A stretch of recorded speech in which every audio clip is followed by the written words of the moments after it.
Sophie. Hi, is English okay? Yes. Hi, I have a problem with some severe domestic abuse, Yeah. psychological, emotional, and financial, and I really don't know what to do. I've tried. Okay. I'm a torture survivor. I just before COVID, I was subjected to severe police brutality in Ireland, and some human rights activists helped me return to Finland. I Yeah. was sexually assaulted at gunpoint and false imprisoned. They had actually falsely imprisoned me by telling a hospital in Ireland that my time in Finland didn't happen, and I was able to secure my release by basically showing my Finnish ID and proving I lived in Finland. Okay. And when I came back here, I had a landlord. Sorry that this is like this, but you need the context.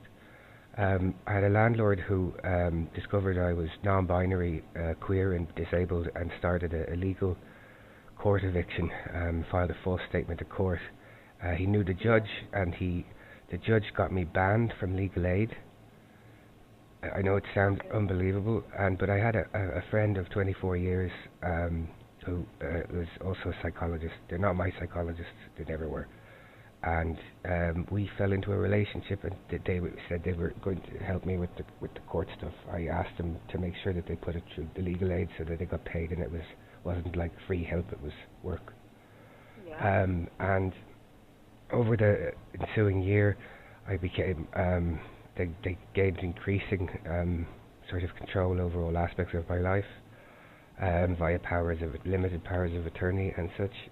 And we had a loan agreement whereby I got I transferred first part and then all of my toimeentuki as I was waiting for a disability. Yeah. Which got delayed as my landlord appears to have had a contact in Kella to help him with what he was doing. I know this sounds unbelievable, but I have evidence of all of this. Yeah. And sorry, one second, my phone is just falling out of the charger. 6, 7. Yeah, switched. And where was I? Oh, so in return for transferring all of my welfare to them, they were supposed to take a sort of a joint loan in their name, and that was supposed to pay for 12 months of my storage unit in Ireland, which is the last of my belongings that the police didn't destroy. Creative work, legal documents, and it's incredibly important to me. And like a daily allowance. And they began using that punitively, and they told me that the loan had now changed the power structure in the relationship, and they intended to use it like that, and they would punish me by withholding the daily allowance and starve me, and telling me this. Then they started getting increasingly gaslighting me, like they tell me things that happened to me that they weren't there for, like say earlier in the week, that didn't happen, or that I had imagined them. They started invalidating the abuse and trauma, telling me I didn't understand it. They constantly kind of playing devil's advocate for my abusers, which was really distressing.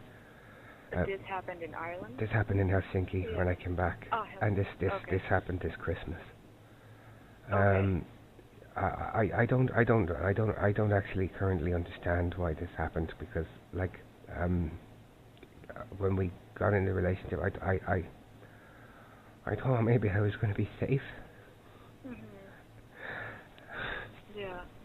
And so do you live together? No, we didn't. Because of the landlord. The landlord actually was so wealthy and well connected in Finland that he was able to pay to have Helsinki police assault me in October. I started to get slightly suspicious of what was going on in the relationship, because it was starting to trigger a lot of PTSD stuff with abuse, which doesn't, that's not that common.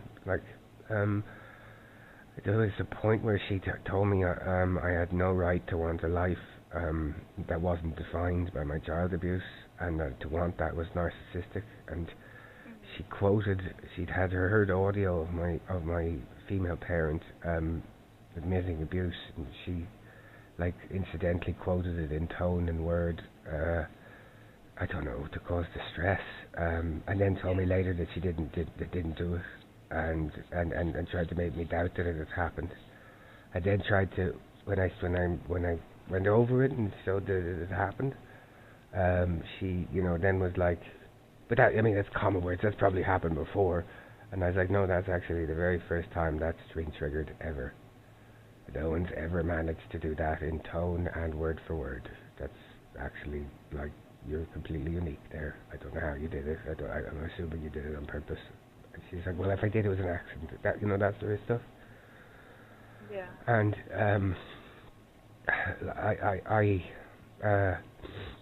I was having trouble getting medical treatment through the year.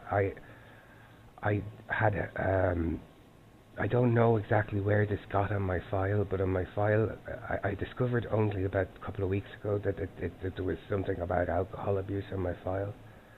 And I had, in the previous year, due to the stress of trying to get legal representation for it, I developed chronic shingles, and I got her post-herpetic nerve pain.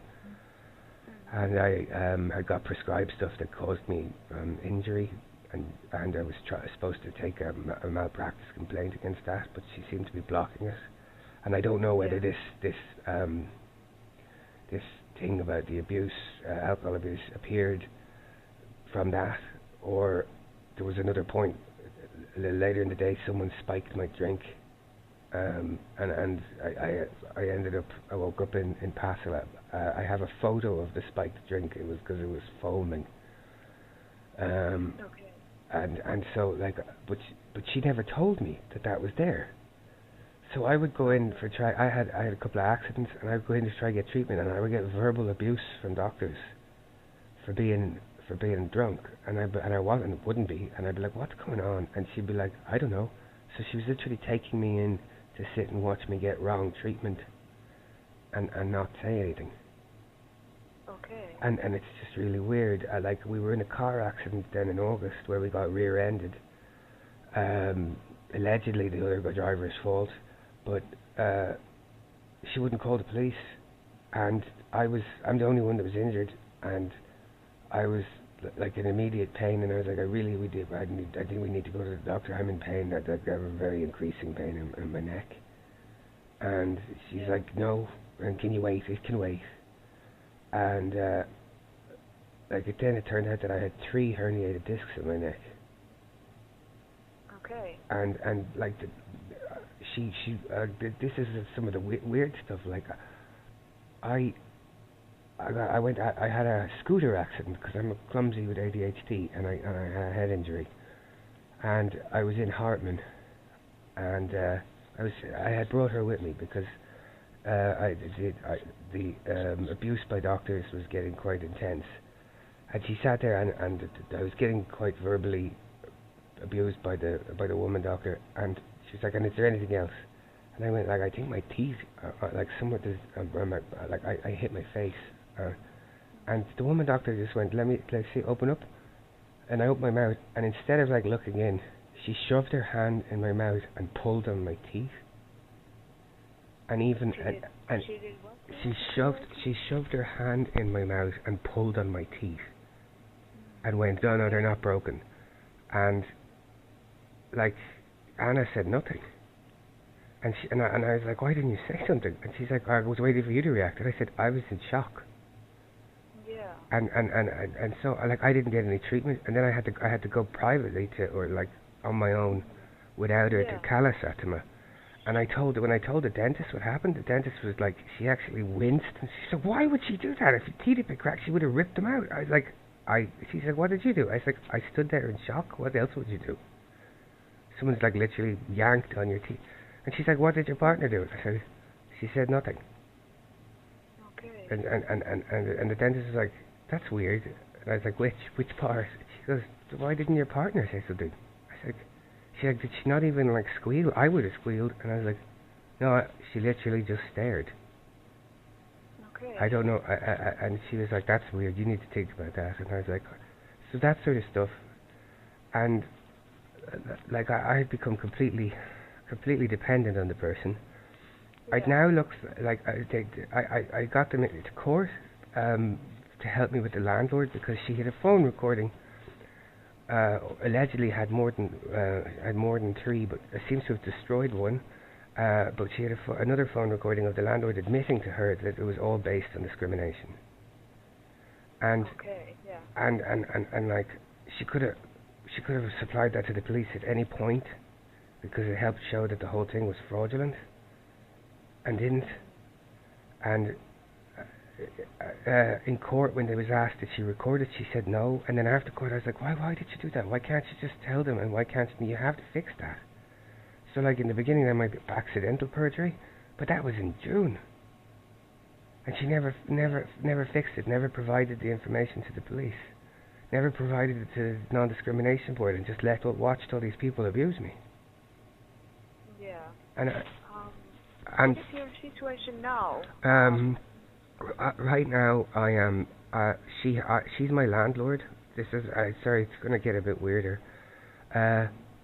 It looks like she might have been trying to sabotage the court case, and that's ongoing. And the landlord won, even though I have bank statements to show that he lied in his court application, and I now have Ulusatos after me for money I paid.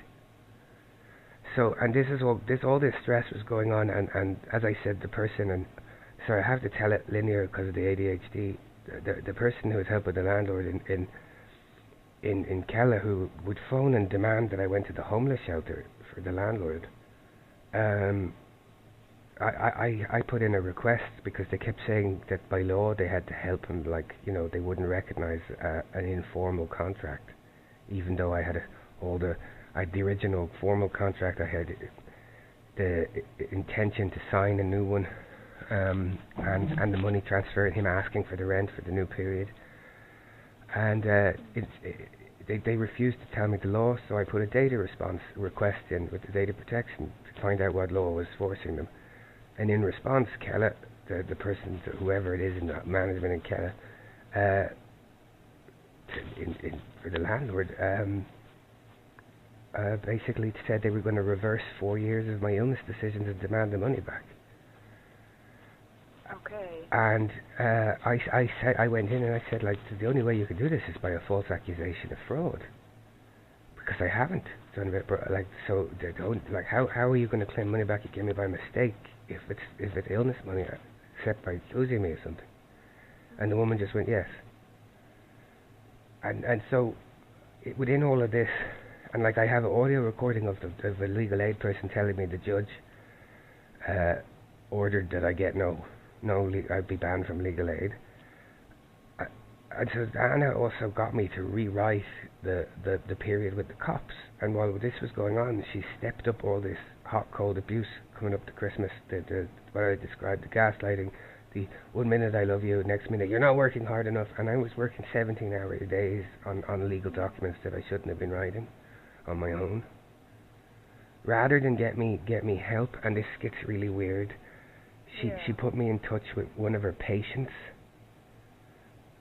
via telegram, and she swore me to secrecy. It told me that there was this patient who was heavily autistic, who was allegedly transgender, and suffering gender dysmorphia, but they were a doctoral law student, and I wasn't to tell anyone because they could lose their career, and they would help.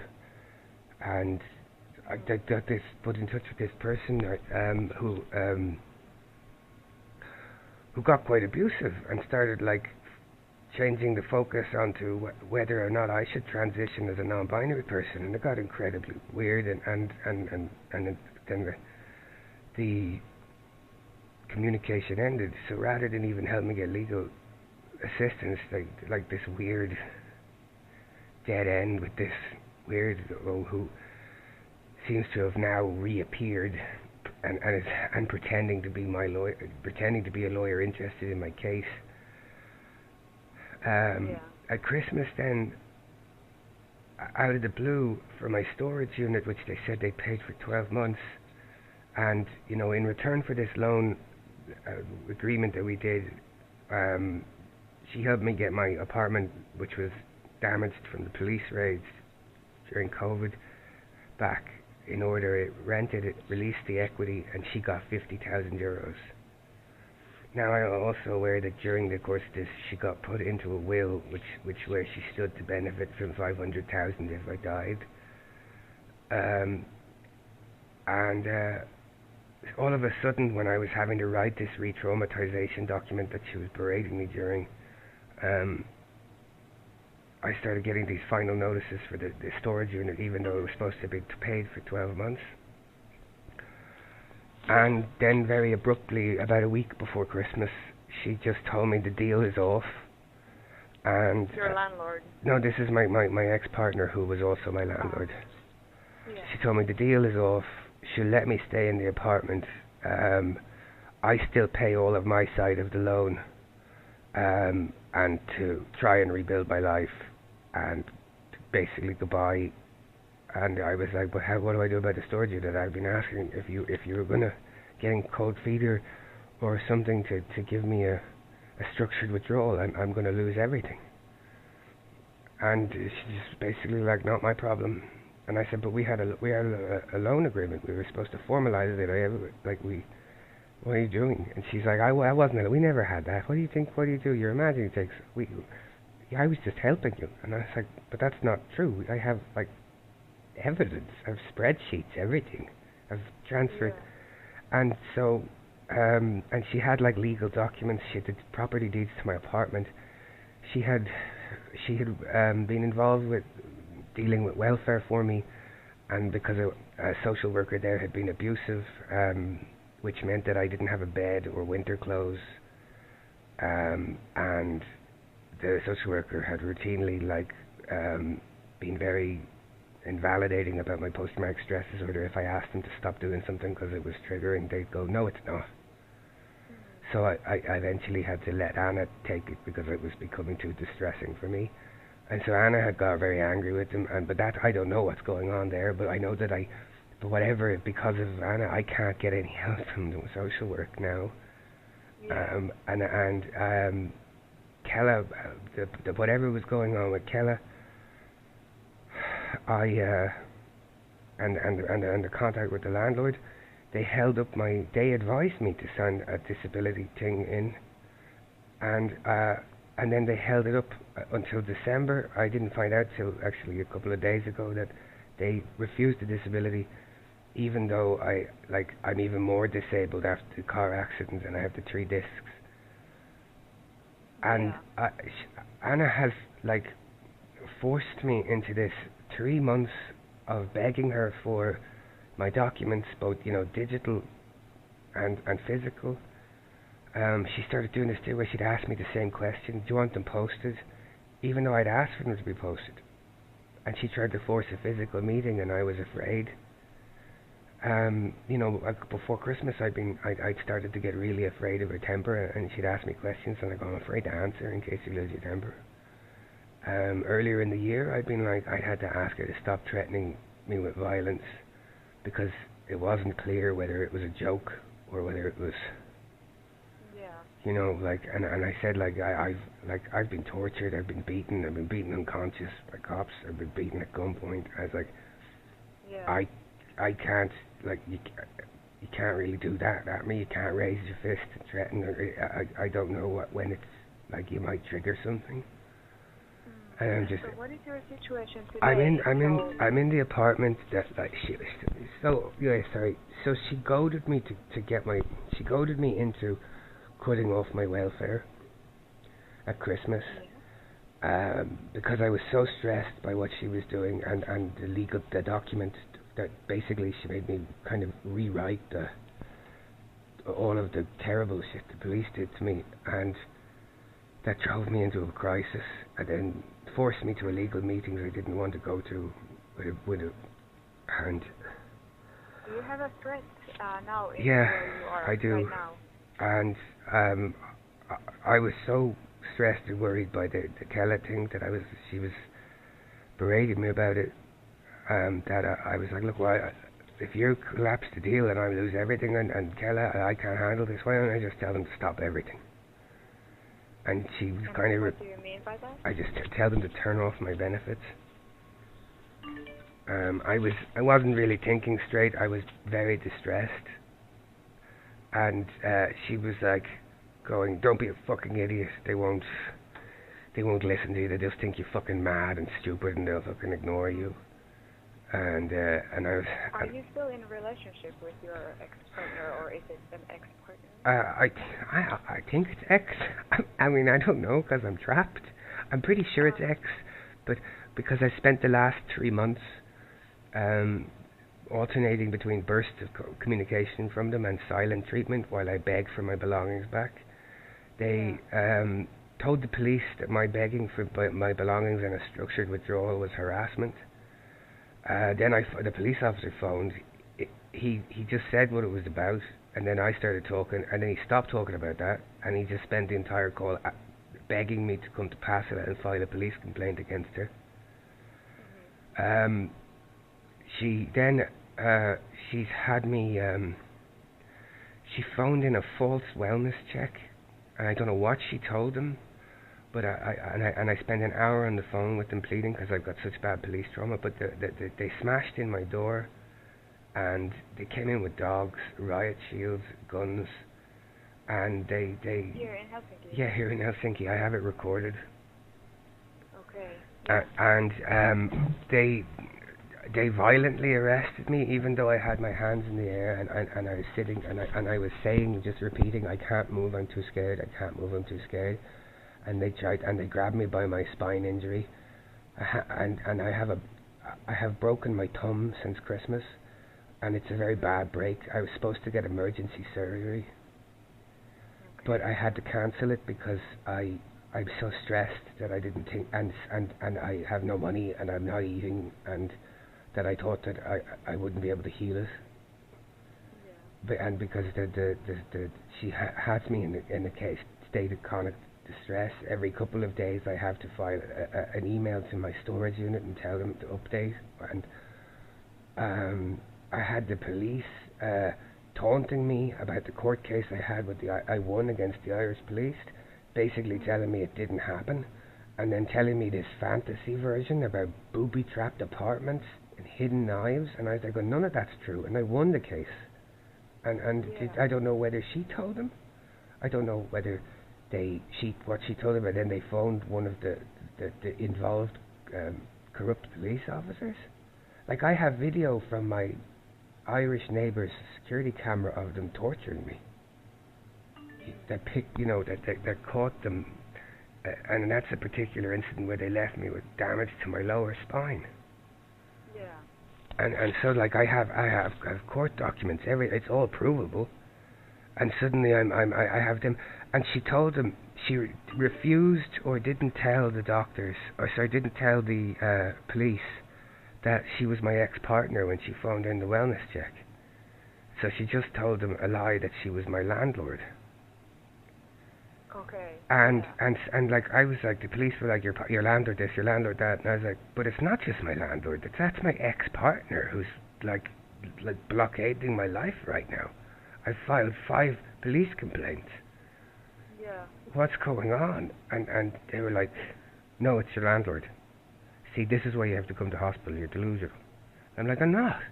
And then when they got me... Did I understand correctly that your ex-partner was lying that she was your landlord, but she's not actually... She is my landlord, because during the previous landlord case, sorry, this is so convoluted, for whatever reason I couldn't get a place to live. Okay. And this area where I'm in is one of the only places I feel safe, because it's kind of like a little village in Helsinki. Yeah. It's just Ruoholahti, just behind Kamppi. Yeah. I've been here for a while. All the locals kind of know me. They smile at me. It's safe. Mm-hmm. And so, yes, she rented a place for me as a sublet. I think, I don't know the full story, but it just appeared. It's a nice apartment. It wasn't nice before the police smashed the door in. Now that there's an unsurety of tenure there, and she's demanding I be homeless, having already said that I could stay. I've asked for her to help me resolve the chaos that was caused at Christmas, and that she covered the rent arrears, but she stopped asking for them. I don't know what's going on. And like she knew that like I would basically be starving at Christmas after that chaos, and that was had already happened. It happened just after a period where she starved me for 5 days to punish me for an argument. Yeah. And like there was times where I would feel forced to go to her home to cook for her and her children, because if I didn't, I would get punished. And punishment meant isolation and destitution. Okay. Yeah. And now, like, I first of all I tried in private to beg her to just like, I was like, just a structured withdrawal, you know, that you're so involved in everything that there's no, like, in the general atomic structure of my finished life at the moment, and there's no way you can just walk off. I need, like, I can't, I need the documents. She wouldn't give them. She started asking me again and again, should she post them? I would say yes, but then I never said yes the right way. So you would need a new apartment.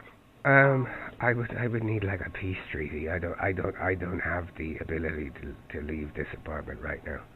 Like, I don't have the psychological toughness. Yeah. I just need and like you know, she doesn't have to have anything to do with it as long as the rent is coming in. I just would need help returning on the stuff with Kella. Some of the stuff that I don't know where she left it, you know. Yeah. And have you ever had a social worker who would help you with the Kella things? No. That's the problem with where she left things with social work. I have a social worker who has like done nothing, has watched all of this. I've asked them for help, they've done nothing. Okay. And I don't know whether that's because Anna was fighting with them over their lack of care for me, because like she was like probably rightfully angry that every request that I put in that you know normal people would get, like a bed, help with a bed, they refused, and they sometimes refused for stupid reasons. Or they would refuse and say that I wasn't eligible because I didn't get Thomas Ducky from Kella, but I did. Yeah. And so that they would refuse me. And at the same time, that contact of my ex-landlord, the crazy bigot guy, I kept getting my welfare turned off intermittently, so there was like months. I think I starved for most of March, April. And then part of then May into June, and then again they kept abruptly turning it off, and they tried to, whoever the landlord's friend was, they tried to freeze me out by stopping the electricity. So my electricity kept getting turned off for the landlord because Kelly were like, well, we don't Kelly were like, we can't help you with the electricity because you don't have a written contract and I was like, but I have all the evidence, the money transferred. I have the unsigned contracts, I have the previously signed contracts, I have them in the new period from September into August requesting the rent. That shows, you know, that the contract is active. And they're like, oh, we can't do it because it's not. I said, but that's not contract law, and they kept going, but it's the law. And I was like, no, it's not. And so, using that, they started telling me that they couldn't help me, support me with the electricity, and it kept getting cut off because like they kept like freezing my money. At one point, I was told that my welfare, my illness support, Thomas Ducky, was cut because the doctor, and they just said a medical doctor in Kella had looked at it and said it listed me as a writer, and so I could just write for my money, and I had to go. But it also in my B certificate says that I haven't been able to write since second and third now illegal armed SWAT raids when the police sexually assaulted me at gunpoint. Yeah. And then I had to fight to get it turned on, and I realised that I'm very distressed, but it's been like a point of public humiliation, because I've had to beg in like public emails, and the social worker's been watching these for my belongings and a stop of the blockade of my affairs.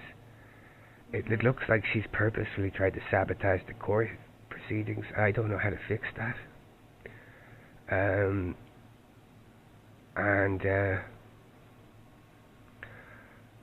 asked for she's threatened to destroy the deeds to my apartment, and I got someone in the UK to try and intervene, and she's allegedly posted some of them, but she refuses to do the digital and the correspondence.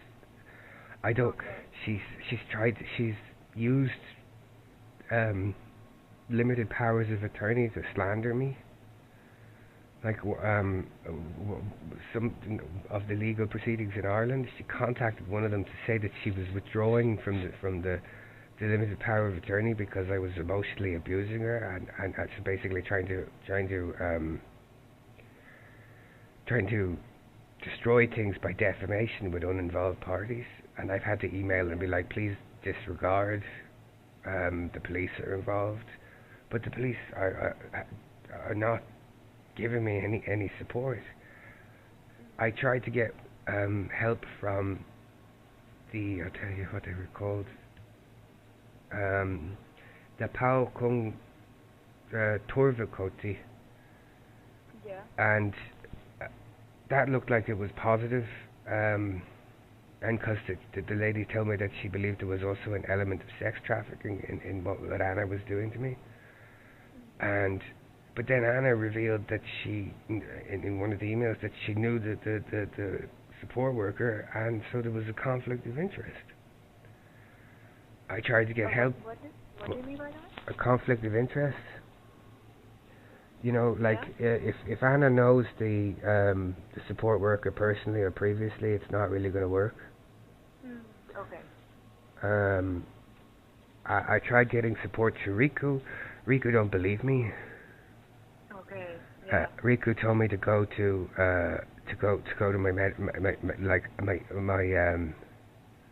my medical professional or the police. I said I've been to the police. This was when the police arrested me for her wellness check. They took me to hospital, and the only way I could get the police and the doctor to believe me that she was also my ex-partner was I had to show them messages on my phone on WhatsApp where she was talking about wanting to basically do oral sex on me. Yeah. And that's when people started going, oh, she really is your ex-partner. And I was like, yes. Why would I be asking my landlord for my my personal documents back? Like, it doesn't even make any sense. Yeah. And how did the police? And the police were like, well, have you contacted Riku? And I was like, yeah. And they were like, what did Riku say? And they said, go to my medical professional and contact the police. And the guy went, oh, and did you contact the police? I mean us? Did you contact us? And I was like, dude, I was on the phone with you for an hour before you smashed my phone in, my door in. I told you so many times that I have phoned the police. I've attended the station in person. When I discovered that she was blocking medical treatment and interfering with it, I went down because I was really freaked out. Yeah. And the first time I went down, I got shouted at. The second time I went down, that was on a Friday. The second time I went down, the guy was like, "Is that even a crime?" And I'm like, "Do you mean it's not? Do you mean is it just because is it a crime if it's an immigrant, or is it a crime overall?" He's like, "Overall." And I'm like, "Dude, it's blocking medical treatment. That's aggravated fraud." And he's like, "Oh, okay. Well, yeah. You sure?" I said, "It's very definitely aggravated fraud. Do you want me to read the entry?" And he's like, "No. Anyway, we have broken radio here, so why don't you go and report it at home?" Like, Yeah. but I was told by the police themselves to come in and make it in person. Okay. They like on the phone, and he's like, "Who told you that?" And I like, "A guy called Jonas Rundberg." And he's like, "Oh, I don't know him." And I'm like, "What the hell is going on?" I said, "He phoned," and he's like, "Why was he phoning?" I said, "Because she filed a complaint." "Why did she file a complaint?" I'm like, "Because she said me asking for my belongings was harassment." He said, "That's not harassment." That's, yeah. I was like, "Oh Christ!" And he's like, "What did he say?" And I was like, "He told me repeatedly for an hour to come in. He begged me to come into Passila." And he says, "Well, you're here now.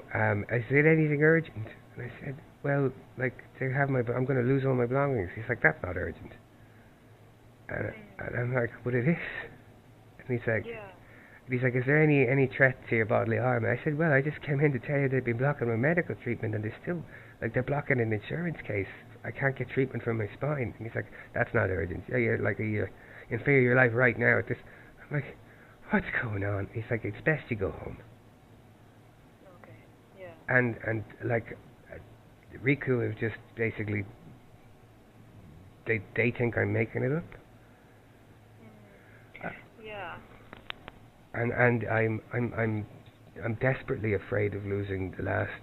I fought very hard in court to preserve what Yeah. little they didn't destroy. Yeah. And I tried Monica, and Monica directed me to Hilma. To where? Yeah, Hilma. It is the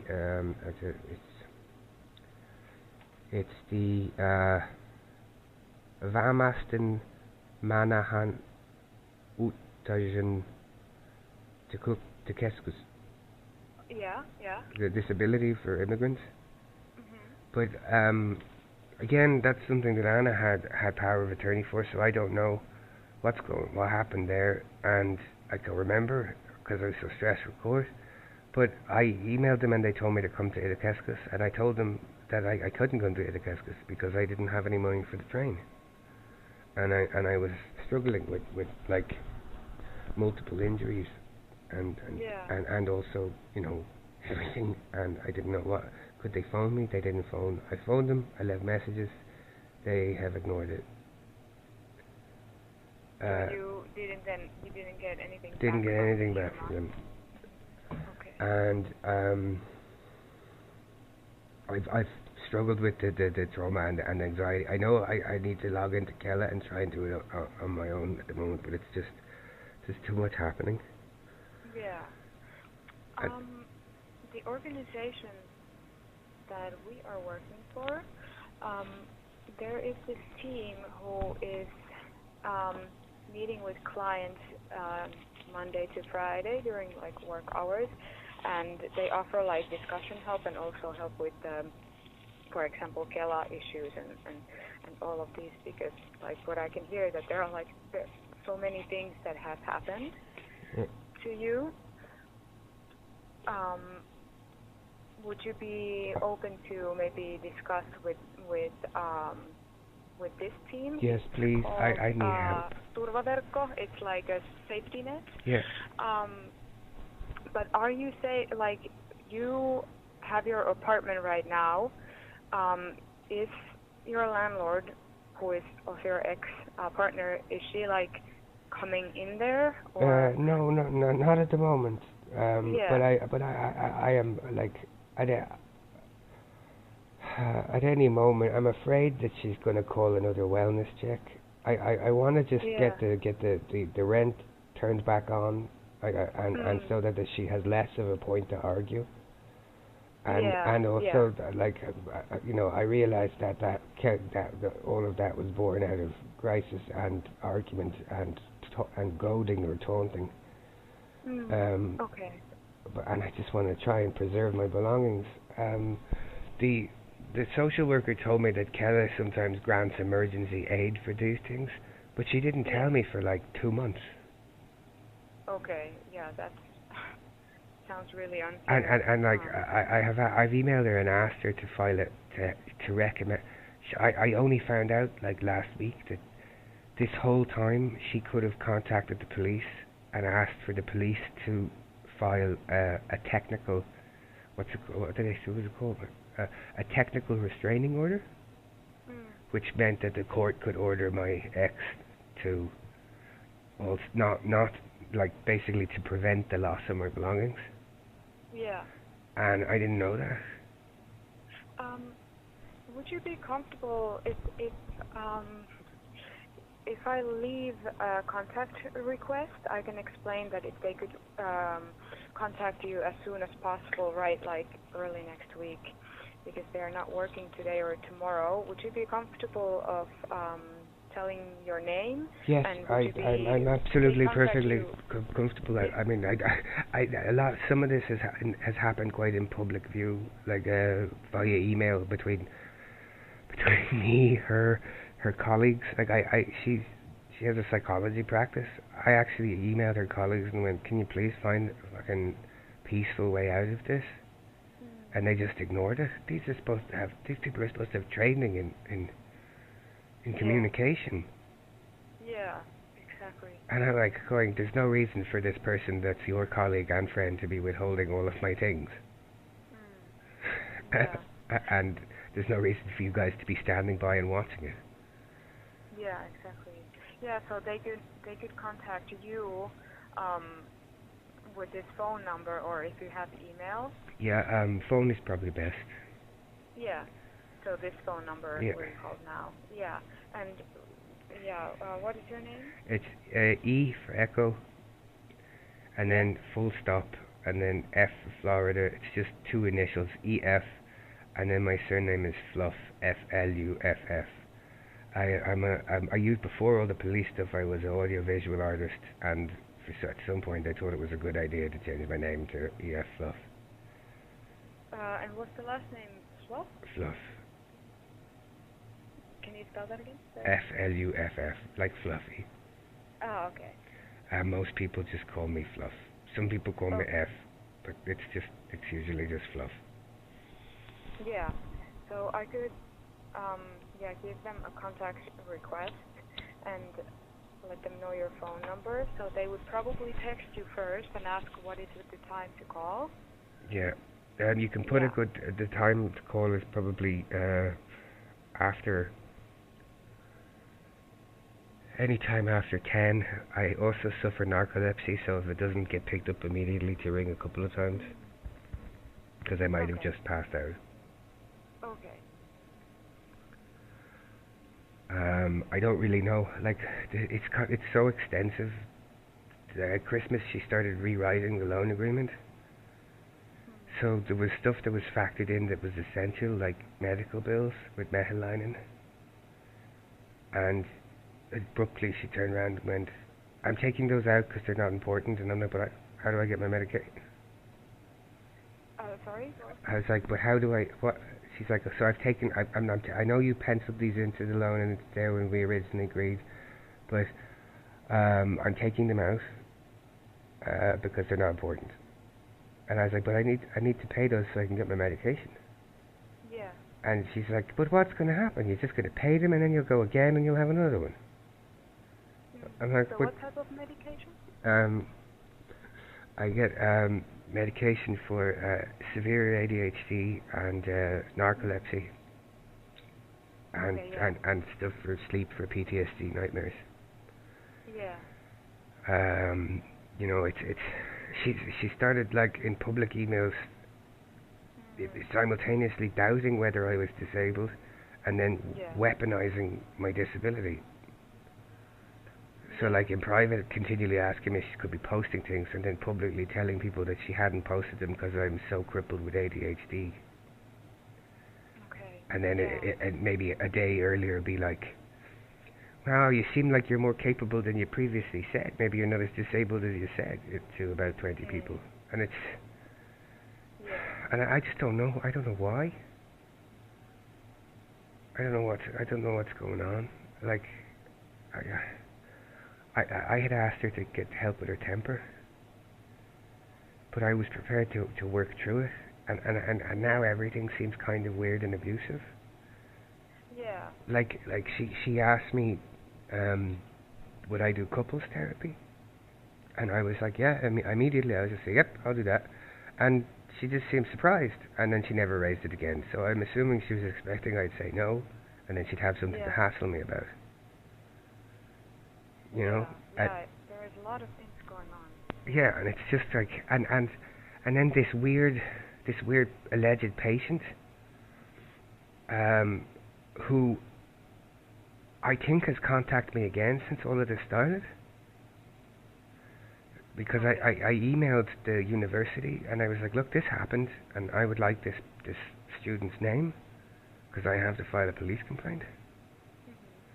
And someone phoned me as a lawyer and went, I'm lawyer Lowry Blah, and his name was Sari Lumo, and the name on Telegram was Lumoj, M-O-L, like so severe, and he was like, he wouldn't tell me which colleague, and he's asking me about the case, and he was sort of pretending to be the lawyer, and now I have no idea who told him to phone me because he's not linked to any law firm that I contacted, and it's very odd. Yeah. I had forgotten about the will, where she stood to earn a lot of money if I died or killed myself. Okay. And in context of all of our conversations as a couple and as people and stuff, she'd know that like the storage unit thing would destroy me. And she admitted in SMS that she did it on purpose. So essentially what she's admitting is at Christmas she tried to drive a PTSD crisis like a tractor and went silent for 10 days waiting to see would I kill myself. Okay, yeah. And do you still have the text where she's admitting it? Yeah, she just like it's very blasé. She's just like, oh yeah, I'll admit that I did that on purpose. Okay, yeah. And she doesn't really have to say I did that on purpose to get you the case. It's just like, yeah, I did that on purpose. And I'm just going, like, because she'd know. I mean, she'd falsely misrepresent meeting me. Like she'd meet me and in private she'd tell me that there would be no discussion of money, and I'd be like, but what about the loan? We had a loan agreement, and she'd be like, no, we didn't. I was just helping you. Oh, okay. And I'd be like, but if you were just helping me, why was I transferring all my welfare to you? Yeah, exactly. And that's exactly what I had to say. The cop was like, oh, so she was just helping you. That's what she's told us. And I was like, dude, she's lied to you. Like, he's like, I said, is it a crime to lie to a cop? And he's like, well, it's a crime to lie, to make a false complaint. And I was like, well, then it's a crime, because why would I have bank statements saying I transferred all my money to her? Yeah, exactly. And he's like, oh, okay, can you show them? And I was like, yeah, obviously, I wouldn't be saying I had them. That would be me lying in an investigation. I'm the only one telling the truth. Like, it's just, and the weekend has just been hell. I'm like, I have to beg friends in different countries to get me a sandwich. Oh, yeah.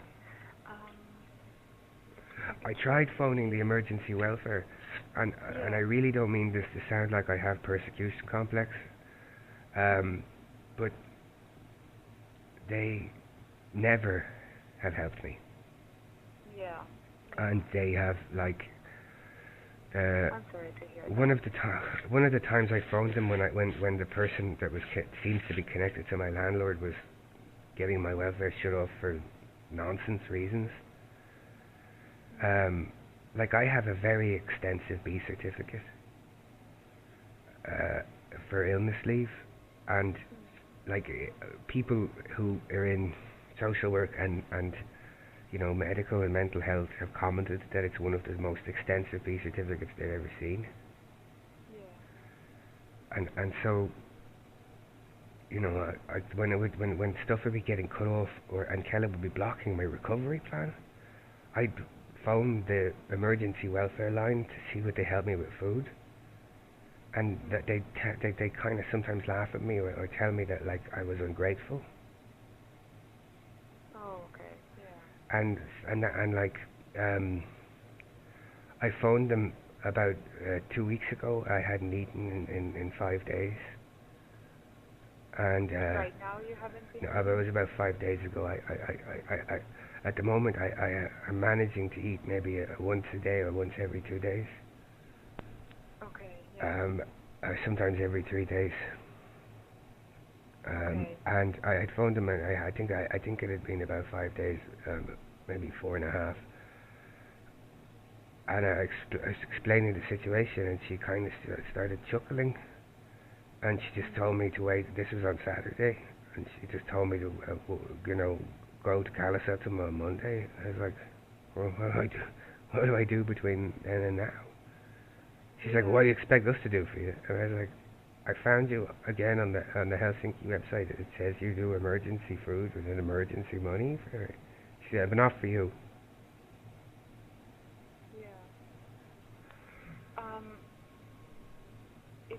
If you would be fine, I could text you to your phone number. There is some option to get the food assistance tomorrow from like for lunch and then dinner from 2 different places. Okay, that would be great. Yeah, I could text you the times and the addresses. Yeah. There are 2 options for Sunday, and then I could also put something for like next week. Yeah, because usually I understand what you said about the Kela and everything that has happened there. But usually they could give those emergency support. That people could buy food. Yeah, they've refused it every time. And the only time I actually managed to get food out of them was back in April. When one of them was told me I was basically ungrateful or was rude, and because I think the team that I would refer you to, that they could help you with the Kela situation and different applications, and like looking into more in depth of the situation, what has happened and everything. Yeah, I have no idea why they have refused the disability. Yeah. I have 4 spine injuries. Yeah, exactly. Like they could help to see like if there is some kind of attachments that the Kela would want to see, because sometimes they request all the additional information and everything, and so they could help to see like what they would need, because usually the Kela is the place where you would get the support. So like Kela, at some point someone has changed my files. Yeah. So like there's stuff missing from a couple of years ago that's not there, which is another point of abuse from my ex, Anna. Like she started going, "Are you sure that happened?" And I was like, "Yeah, the documents are in the storage unit in Ireland. I know it happened."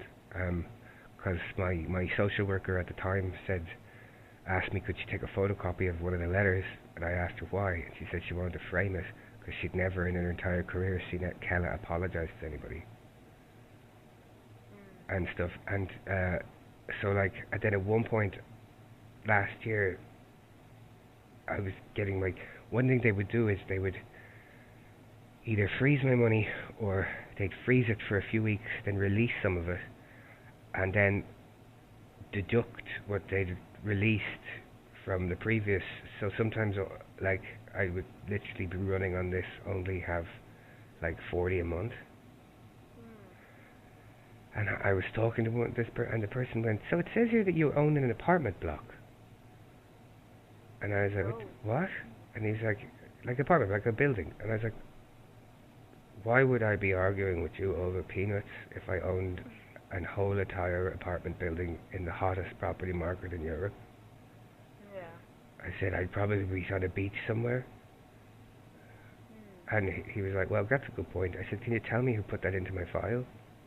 And he's like, no. And I was like, why is it in, how long has it been in? He said, well, I think it's only recent. And I was like, well, he's like, maybe a couple of months, maybe 3 or 4 months. I'm like, what the hell is going on? Yeah. And I know that this sounds very unbelievable, and you can probably see how when I try and talk to support people, they're like, oh, this is just some sort of psychosis and none of this is real. Which is why I had to record all the calls with like legal aid and Anna and Kella, because I like it got too weird.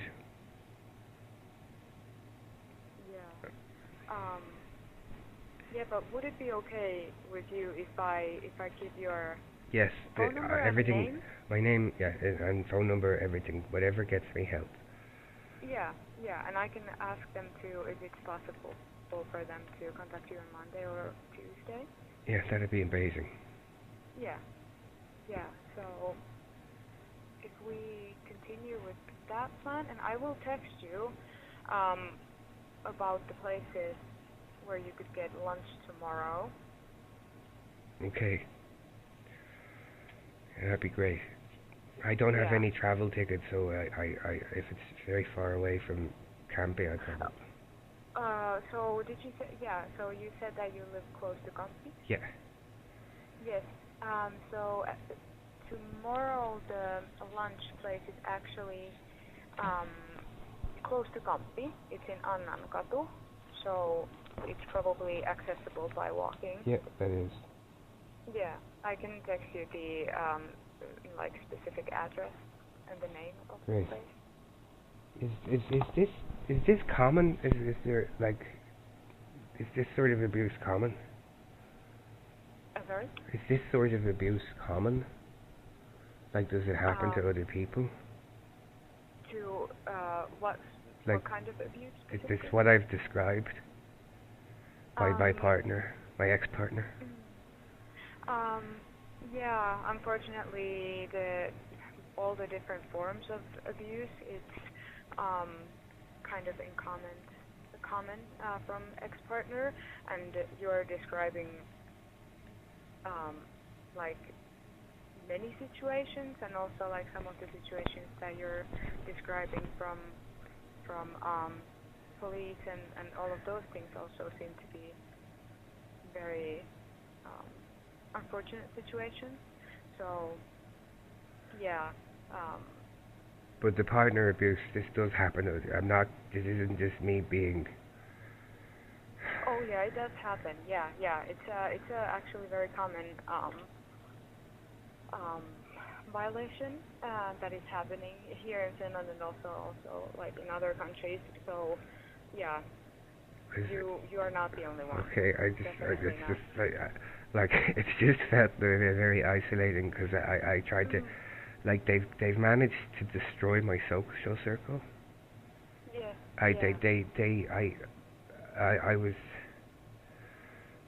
They've wrapped me up in so much levels of messed up.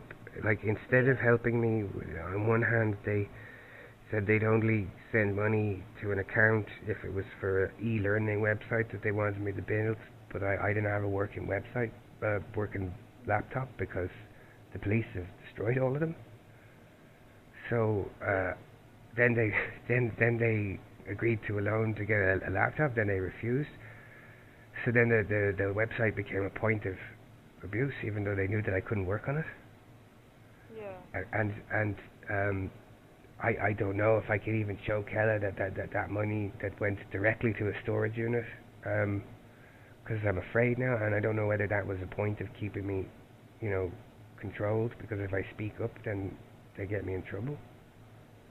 I didn't realize until later, and it's very common if you experience that type of like mental abuse that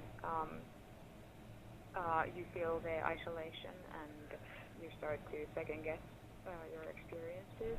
very common. Yeah, so what they did was, they were going through a divorce. I thought the divorce was over, and it turns out that they lied. I didn't get finalized until like October.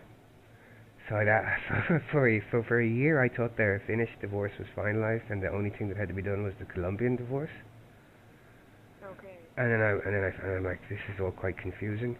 But I organised a photography. There was a place I went to, a late bar in Helsinki, because it felt safe, and I would just sit there and nurse like a bottle of beer, because I would work all day on the legal papers, and then I would go there to try and not have like PTSD horrors.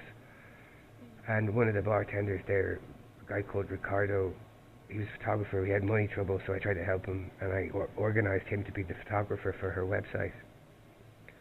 Okay. And then I didn't realise that they knew each other. And apparently their families had known each other. He did the photography session, and then she started using him to abuse me. She was, like, Ricardo says you're incompetent, you don't know what you're talking about. Ricardo says this, Ricardo says that. So, like, this was quite distressing. So, and I figured out the easiest way to deal with this was to ask him. But he reacted really violently. Okay. And he got very aggressive in WhatsApp message, and I was like, at the point that this was going on, she was threatening to take me to court, because I was she was preemptively threatening me with court, and I was like, I don't even know what you're talking about, because if we go to court, the judge is just going to go, why are you doing this? I said, trust me, I've been in court, and it's very difficult for you to show that you haven't committed conduct. But she was threatening court. All these fraudulent threats. And I told him that if it went forward, because she brought it to court, that he'd probably have to be a witness. And he denied saying anything, and then he got very aggressive.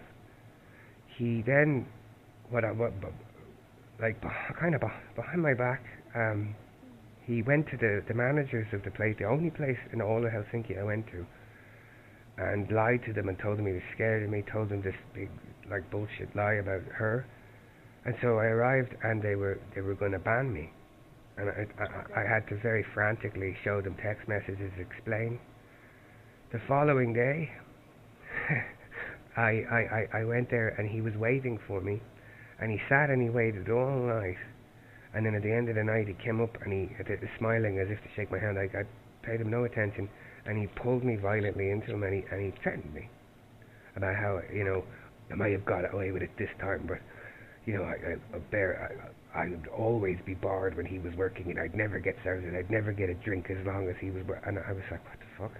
And he left, and the bartender that was on was like, I told him not to do that. Yeah. So I had to send a cease and desist, and it didn't stop, and then he had the staff publicly humiliate me.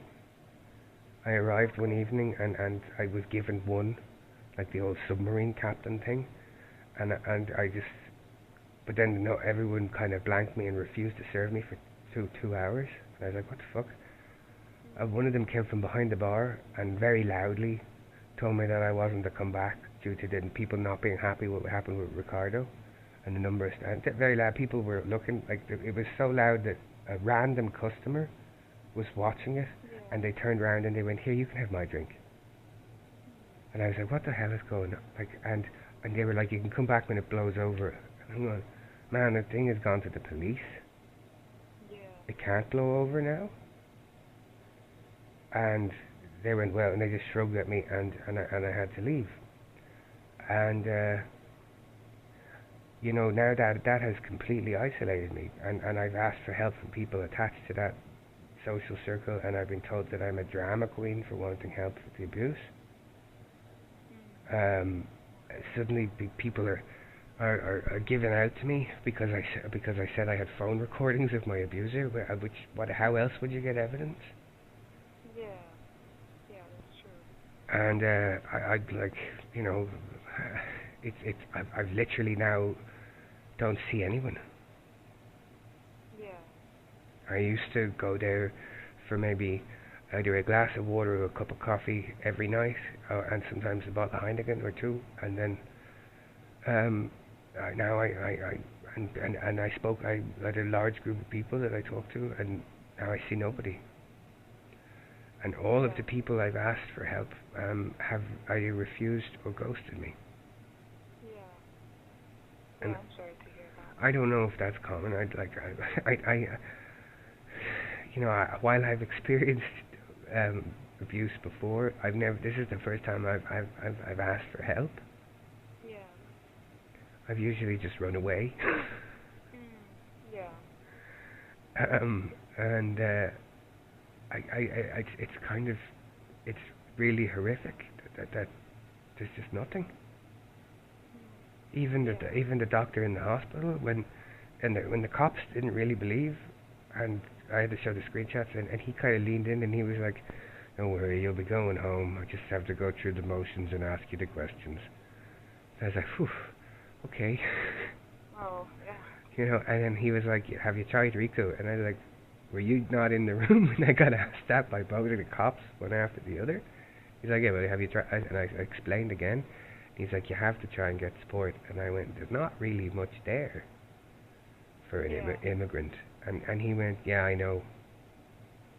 And I was like, he said, and he was like, I know how, like, how bad it is." And I was like I filed a police complaint. They're ignoring them. Yeah. And it's just, it's like being trapped in a mirror or something. Yeah. Yeah, there are so many things. I'm sorry, this is the first time I've really got to talk about it where someone hasn't been telling me I'm making it up. Oh, yeah, I understand that. Of course, like, everybody would want to talk if all of those things would have happened to them. Yeah, I mean, I begged this person for a break because I was like, look, they want to do surgery. There's no way I can heal a hand surgery if this is happening.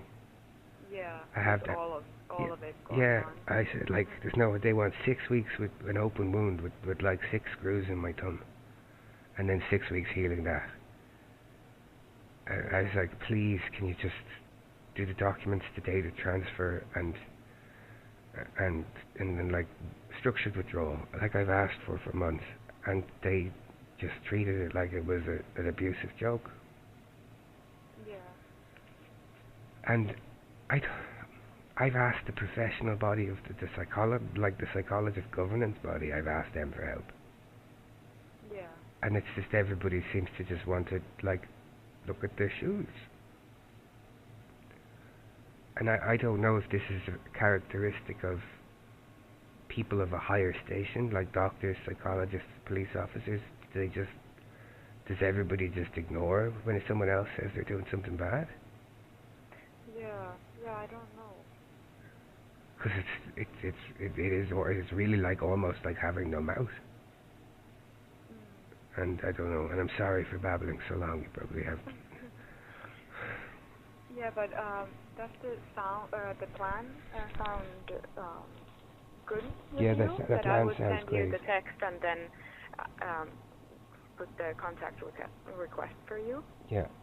And does that mean that they will put a concern in with welfare as well, or did they wait and see, or? Were you asking if they would report the welfare concern? Yeah, like I just like, and if I don't know. Well, not like automatically or necessarily like the officials in social work. I think they have to do it if there is a concern, but I think this team is always focusing on the violence. So I think the support that you could get the help from there is to talk about the violence that you have experienced, and then maybe to help with get the Gela applications and things sorted out, so you could get them the help, the financial help for food and all of these things. That would be amazing. It would really be amazing. And just, did they help with any way of navigating a lawyer? They usually, I think they discuss the situations, but usually what they do is to refer to oikeusapu. Yeah, I'm banned from there. Okay. That So judge, the corrupt judge. I mean, it sounds like something like a bloody movie, but it's like some weird, horrible Agatha Christie comedy. But because then I think if there, because I don't know exactly what other options there would be for like lawyers, because oikeusapu can help you to get a lawyer if you don't have income or like money. So, but I think they could also look into those things, that what would be the options there, even though the team is not like, they are not lawyers themselves, but they are social counselors. Okay. Thank you. I think that's great, and thanks for listening to me. Yeah, of course. And yeah. So, what was your name? Jenny. Thank you. Yes. Thank you. Thank you. Have a very good night. Thank you. Yeah, and I will text you the lunch option for tomorrow, close to Kampi. Great. Thank you so much. Yes. Okay. Have a lovely evening. Thank you. Yes, you too. Thank you. Bye. Bye.